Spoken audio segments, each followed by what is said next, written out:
हमारे 4 वेदों में जाति प्रथा का उल्लेख नहीं है, 18 पुराणों में जाति प्रथा का उल्लेख नहीं है, रामायण महाभारत उपनिषद में जाति प्रथा का उल्लेख नहीं है। तो फिर जाति प्रथा बनाई किसने और जाति प्रथा क्यों शुरू हुई? अगर आप भगवान राम को देख लीजिए, चारों भाई, एक एक शब्द का नाम, राम लक्ष्मण भरत शत्रुघ्न, उन्होंने अपनी जाति तो कोई लगाई नहीं, जबकि थे वो क्षत्रिय। या अगर उनके पूर्वजों को देख लीजिए, राजा भरत, दशरथ, अज, नाभाग, नहुस, ययाति, अम्बरीश, अंशुमान, राजा दिलीप, किसी ने जाति नहीं लगाई। इसका मतलब भगवान राम के कार्यकाल में उस समय कोई जाति व्यवस्था थी नहीं, सबका एक एक शब्द का नाम होता था। थोड़ा उसके आगे आते हैं, अब से 5,500 साल पहले, जिसको महाभारत काल कहते हैं। महाभारत काल में भी सबका एक एक शब्द का नाम, द्रोणाचार्य, कृपाचार्य, एक शब्द का नाम, किसी ने अपनी जाति नहीं लिखी। 5 पांडव, युधिष्ठिर, भीम, नकुल, सहदेव, सबने एक एक शब्द का नाम रखा, कोई जाति नहीं, उल्लेख नहीं। कौरव में दुर्योधन, दुशासन, शकुनी, कोई जाति का उल्लेख नहीं। और आगे आते हैं, जहां से जैनिज्म शुरू हुआ, बुद्धिज्म शुरू हुआ।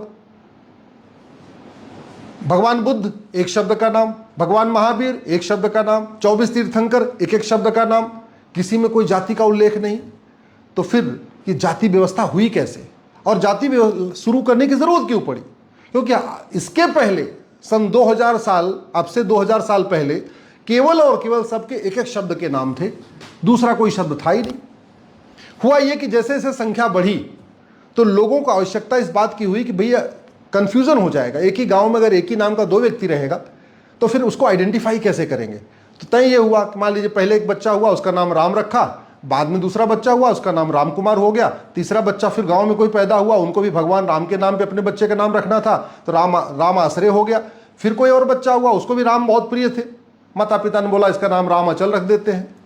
तो इस तरीके से राम कुमार, राम आश्रय, राम अचल, रामचंद्र, ऐसे अलग अलग नाम रखते गए। तो 2 शब्दों का नाम शुरू हुआ, 2 शब्दों के नाम रखे जाने शुरू हुए। कहीं कहीं गांव के नाम शुरू हो गए, जैसे आपका खन्ना, बादल, हुड्डा, चौटाला, बरनाला, तो वहां उन्होंने अपना नाम रख लिया, राम हुड्डा, राम खन्ना, राम चौटाला, राम बरनाला, इस तरीके शुरू हो गया। कहीं कहीं कुमार, और भी अलग अलग तरीके से, कहीं कहीं पिता के नाम साथ जोड़ दिया, बेटे का नाम राम, पिता का नाम कृष्ण, तो रख दिया राम कृष्ण। इस तरीके से व्यवस्था शुरू हुई। लेकिन फिर बाद में एक व्यवस्था आई जिसको हम आज की डेट में बिल्कुल भूल चुके हैं, और वो है हमारी गोत्र व्यवस्था। गोत्र व्यवस्था इतनी शानदार थी, अगर हमने इसको आज भी अगर कंटिन्यू कर लिया होता तो बहुत सारी समस्याएं खत्म हो गई होती। आज की डेट में हम 10,000 जातियों और उपजातियों में बटे हुए हैं। कश्मीर से कन्याकुमारी और कच्छ से कामरूप तक, पूरब से पश्चिम, उत्तर से दक्षिण, अगर आप भारत को देखिए तो 10,000 से ज्यादा जातियां और उपजातियां हैं, और सब बटे हुए हैं, और सब जातियों के आधार पर क्लैश हो रहा है। अगर हमने गोत्र व्यवस्था अपना लिया होता तो जाति का जहर अपने आप खत्म हो जाता। गोत्र व्यवस्था से 10,000 जो जातियों में हम बटे हुए हैं, हम 100 गोत्रों में जुड़ जाते। गोत्र व्यवस्था से जातिवाद भी खत्म हो जाएगा, गोत्र व्यवस्था से भाषावाद भी खत्म हो जाएगा, गोत्र व्यवस्था से क्षेत्रवाद भी खत्म हो जाएगा, गोत्र व्यवस्था से छुआछूत भी खत्म हो जाएगा, गोत्र व्यवस्था से अगड़े पिछड़े का भेद भी खत्म हो जाएगा, क्योंकि गोत्र कॉमन होते हैं। जो हमारे ऋषि महर्षि थे, उनके आश्रम में जो भी आता था उसका वो गोत्र हो गया। यानी भारद्वाज ऋषि के आश्रम में जो आया, चाहे वो ब्राह्मण आया, चाहे क्षत्रिय आया, चाहे वैश्य आया, चाहे दलित आया, उसका गोत्र हो गया भारद्वाज। महर्षि कश्यप के आश्रम में जो भी आया, ब्राह्मण, क्षत्रिय, वैश्य, दलित, उसका हो गया गोत्र कश्यप। महर्षि गौतम के आश्रम में जो भी आया उसका हो गया गोत्र गौतम। और हर आश्रम से, प्रत्येक आश्रम से ब्राह्मण भी जुड़े थे, क्षत्रिय भी जुड़े थे, वैश्य भी जुड़े थे, दलित भी जुड़े थे, इसलिए गोत्र कॉमन हो गया। उदाहरण के लिए मैं अपना बता देता हूं। मेरा गोत्र भारद्वाज है, मैं प्रयाग का रहने वाला हूं। यहाँ ब्राह्मणों का गोत्र भारद्वाज है। आप आगे चले जाइए अयोध्या में, वहाँ क्षत्रियों का गोत्र भारद्वाज है। आप पश्चिम यूपी में आ जाइए, वहाँ पे जो जाट है उनका गोत्र भारद्वाज है। हरियाणा में चले जाइए, सैनियों का गोत्र भी भारद्वाज है। मध्य प्रदेश में चले जाइए, आपको यादव का गोत्र भारद्वाज मिलेगा। आप रायपुर चले जाइए, बिलासपुर चले जाइए, वहाँ पटेलों का गोत्र भारद्वाज मिलेगा। तो भारद्वाज गोत्र एक है, जातियां अनेक, गोत्र एक।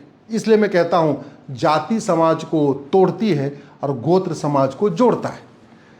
ये जो 2 अक्षर वाले, 3 अक्षर वाले जो टाइटल शुरू हुए, उसका एक इतिहास है। जिनको 2 वेद आता था द्विवेदी, जिनको 3 वेद आता था त्रिवेदी, जिनको 4 वेद आता था चतुर्वेदी, जो यज्ञ कराते थे वो यज्ञसेनी, जो अग्निहोत्र कराते थे वो अग्निहोत्री। ये व्यवस्था शुरू हो गई। फिर कर्म के आधार पर लोहार, कुम्हार, नाई, धोबी, कपड़ा धोने वाला धोबी, बाल बनाने वाला नाई, लकड़ी का काम करने वाला अपना लोहार हो गया, जो लोहे का काम कर रहा था वो लोहार हो गया। इस तरीके से कर्म के आधार पे हमारे यहाँ व्यवस्था शुरू हुई। ये जो वर्तमान जाति व्यवस्था जो जन्म के आधार पे है, ये मात्र 1500 साल पुरानी है। क्रिश्चियनिटी के बाद कास्ट सिस्टम शुरू हुआ है, अब से 1500 साल पहले। उसके पहले ये व्यवस्था थी नहीं। तो अगर हम वास्तव में सामाजिक समरसता चाहते हैं, हम चाहते हैं कि रोटी बेटी का रिश्ता सब में हो, हम चाहते हैं जातिवाद, भाषावाद, क्षेत्रवाद, पंथवाद खत्म हो जाए, हम चाहते हैं जो संविधान का उद्देश्य है फ्रेटर्निटी, यूनिटी, नेशनल इंटीग्रेशन, ये पूरा हो जाए, तो हमें गोत्र व्यवस्था पे जाना पड़ेगा। क्यों? पहली बात, अभी हम 10,000 जातियों में बटे हुए हैं, हम 100 गोत्रों में जुड़ जाएंगे। आपसी संबंध बनाना भी आसान हो जाएगा, क्योंकि अभी हम 10,000 जातियों में से अपनी एक जाति को ढूंढते हैं, उसमें रिश्ता करने की कोशिश करते हैं। ऐसे क्या होगा, 100 गोत्रों में से केवल एक गोत्र में विवाह नहीं करना, अपने वाले गोत्र में, बाकी 99 गोत्र खुले हुए हैं। और सबसे आसान हो जाएगा घर वापसी कराना।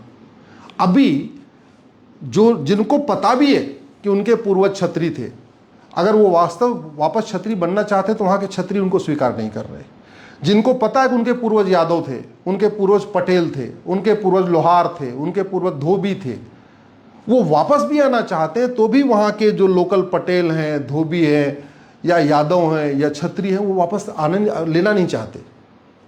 ये जाति व्यवस्था की ये खामी है। अगर गोत्र व्यवस्था शुरू हो जाए तो गोत्र पे किसी का कॉपीराइट है नहीं। भाई जातियों के ऊपर तो कॉपीराइट है, भैया हम यादव हैं तो हम दूसरे लोगों को घर वापसी करा के यादव में नहीं लेंगे, लेकिन गोत्र व्यवस्था में किसी का कॉपीराइट नहीं। क्यों? क्योंकि गोत्र यूनिवर्सल है। गोत्र पूरब से पश्चिम तक, उत्तर से दक्षिण तक सबका कॉमन है। गोत्र ब्राह्मण का भी है, क्षत्रिय का भी है, वैश्य का भी है, दलित का भी है। चाहे वो भारद्वाज गोत्र हो, चाहे वो अत्रेय गोत्र हो, चाहे अगस्त्य हो, चाहे लोमस है, चाहे वो गोभिला है, चाहे जमदग्नि है, चाहे कड़ाद है, चाहे पराशर है, चाहे दत्तात्रेय है, चाहे अंगिरस है, चाहे सुनक है, चाहे गौतम है, चाहे भृगु है, चाहे भरूची है, चाहे व्यास है। ये जितने भी गोत्र हैं ना, ये कॉमन गोत्र होते हैं। ब्राह्मण के भी यही गोत्र होते हैं, वही क्षत्रियों के भी गोत्र होते हैं, वही वैश्यों के भी होते हैं, वही दलितों के भी होते हैं। अगर हम चाहते हैं कि घर वापसी आसान हो जाए, हम चाहते हैं आपस में सामाजिक समरसता बढ़े, अब हमें अपने नेक्स्ट जनरेशन, जो हमारे बच्चे घर में हो रहे हैं, उनका जाति लिखने की बजाय हमें उनके गोत्र, अपना गोत्र उनके नाम के साथ रखना चाहिए। और एक मैं और आग्रह करूँगा अपने मठ मंदिर के पुजारियों से, आपके यहाँ जो लोग आते हैं अपने क्षेत्र में पता करिए कि उन लोगों को अपना गोत्र का ज्ञान है कि नहीं है। जिनको गोत्र नहीं पता, उसका एक यूनिफॉर्म गोत्र बनाया गया था, कश्यप। ये शंकराचार्य जी ने व्यवस्था दिया था कि जिन लोगों को गोत्र पता उनका गोत्र तो ठीक है, जिनको नहीं पता उनका गोत्र कश्यप माना जाएगा। और घर वापसी कराने वाले, जो घर वापसी करना चाहते हैं, उनको एक बड़ी दिक्कत आ रही है, उनका गोत्र क्या होगा, उनकी जाति क्या होगी। तो जाति भूल जाए, हाँ गोत्र पता चल जाए तो गोत्र लगाना शुरू कर दें। जो उनकी कुछ भी जाति थी, लेकिन घर वापसी करने के बाद आराम से वो गोत्र लगा सकते हैं। और गोत्र लगाने के बाद उनकी स्वीकार्यता भी बढ़ जाएगी और छुआछूत की कोई जो भावना होगी वो भी खत्म हो जाएगी।